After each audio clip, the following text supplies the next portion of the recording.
हनुमान जन्मोत्सव पर अगर प्रभु हनुमान की उपासना विधि विधान से की जाए तो तमाम परेशानियों का हल मिल सकता है। मंगल मूर्ति हनुमान की कृपा अपरंपार है। कहते हैं जिस पर पवन पुत्र की कृपा हो जाए उसके जीवन के सभी दुख दूर हो जाते हैं।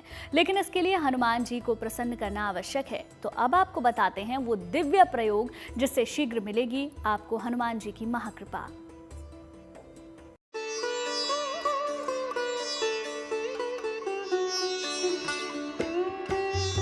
कलयुग में हनुमान जी ही सबसे सिद्ध देव हैं। हालात चाहे जितने विपरीत हों, कोई आपका साथ दे ना दे, बजरंगबली अपने भक्तों का साथ जरूर देते हैं।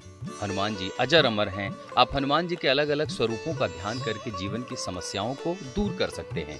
तो आइए जान लेते हैं कि आखिर कैसे करें हनुमान जी की पूजा। सूर्योदय पूर्व जग कर, साफ सफाई करके, स्नान आदि से निवृत्त होकर के सूर्य देव को अर्घ्य देकर पूजा स्थल पर बैठ जाइए।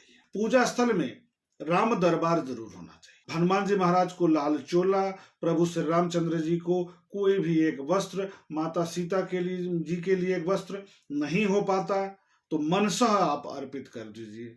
उसके बाद धूप दीप नैवेद्य मिष्ठान फल फूल मिठाई जो भी आपके पास उपलब्ध सामग्री है क्रमशः प्रभु श्री राम जी के चरणों में, हनुमान जी महाराज के चरणों में आप अर्पित करते। जब आप व्रत का संकल्प लें या पूजन का संकल्प लें तो उस समय एक घी का दीपक जलाइए जो प्रभु श्री रामचंद्र जी के लिए हो, और हनुमान जी महाराज के लिए चमेली के तेल का अगर दीपक जल जाए तो बड़ी अच्छी बात है।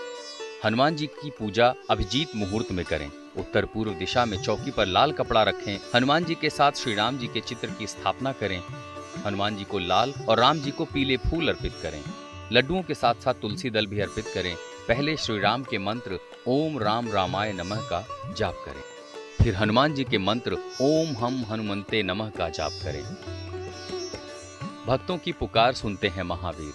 सच्चे मन से और पूरी श्रद्धा से की गई उपासना आपको कई विपदाओं के अंधियारे से बाहर निकाल सकती है और एक ऐसी राह पर ले जा सकती है जहां सिर्फ सुख, समृद्धि और खुशियों का भंडार हो।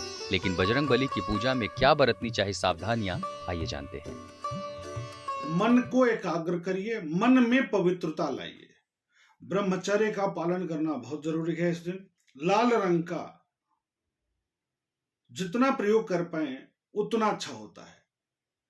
काले रंग का, नीले रंग का प्रयोग इस दिन नहीं करना चाहिए, बचना चाहिए, सावधानी बरतनी चाहिए। साथ ही साथ शुद्धता का बहुत ध्यान देना चाहिए। चाहे आप गुड़ चढ़ाएं, चना चढ़ाएं, बोधी चढ़ाएं, लड्डू चढ़ाएं, चूरमा चढ़ावें, मालपुआ चढ़ावें, सब में शुद्धता का विशेष ध्यान देना चाहिए। हनुमान जी की पूजा बिना राम जी के न करें। हनुमान जी की उपासना करने वाला व्यक्ति सात्विक रहे। महिलाएं हनुमान जी को सिंदूर अर्पित न करें, लाल फूल अर्पित कर सकती हैं। हनुमान जी की भक्ति की सबसे खूबसूरत बात यह है कि वो सरल भक्ति और प्रेम से शीघ्र ही प्रसन्न हो जाते हैं। हनुमान जी की उपासना मंगलवार और शनिवार को बहुत फलदायी मानी जाती है, पर चाहे दिन कोई भी हो, पंडित और ज्योतिषी यही कहते हैं कि इनकी पूजा संध्या काल के बाद ज्यादा प्रभावशाली होती है। आखिर ऐसा क्यों, देखिए। श्री हनुमान जी महाराज ब्रह्मांड में शक्ति, ज्ञान और भक्ति के प्रतीक हैं। संसार में इनसे बड़ा न भक्त कोई था न कोई हो पाएगा। स्वयं को पवित्र रहते हुए, आसनी को पवित्र रखते हुए, एक शांत वातावरण में हनुमान जी महाराज की उपासना करने से मानसिक रूप से, शारीरिक रूप से, आध्यात्मिक रूप से आप स्वयं को बलवान महसूस करेंगे और सकारात्मक ऊर्जा का प्रवाह आप में बढ़ जाएगा। हनुमान जी भगवान राम की भक्ति में हमेशा लीन रहते हैं। सारा दिन हनुमान जी प्रभु राम की सेवा में लगे रहते हैं। भगवान श्री राम के विश्राम के बाद वो भक्तों की फरियाद सुनते हैं। इसलिए हनुमान जी की पूजा ज्यादा फलदायी संध्या काल या रात में मानी जाती है। रात में हनुमान चालीसा का पाठ ज्यादा प्रभावशाली होता है। हनुमान जी की पूजा में सावधानियों का भी बहुत ध्यान रखना चाहिए। उनकी पूजा में ही छिपे हैं हर समस्या के समाधान। तो परम शक्तिशाली हनुमान जी की साधना करें, आपकी हर समस्या का समाधान कर देंगे संकट मोचन हनुमान।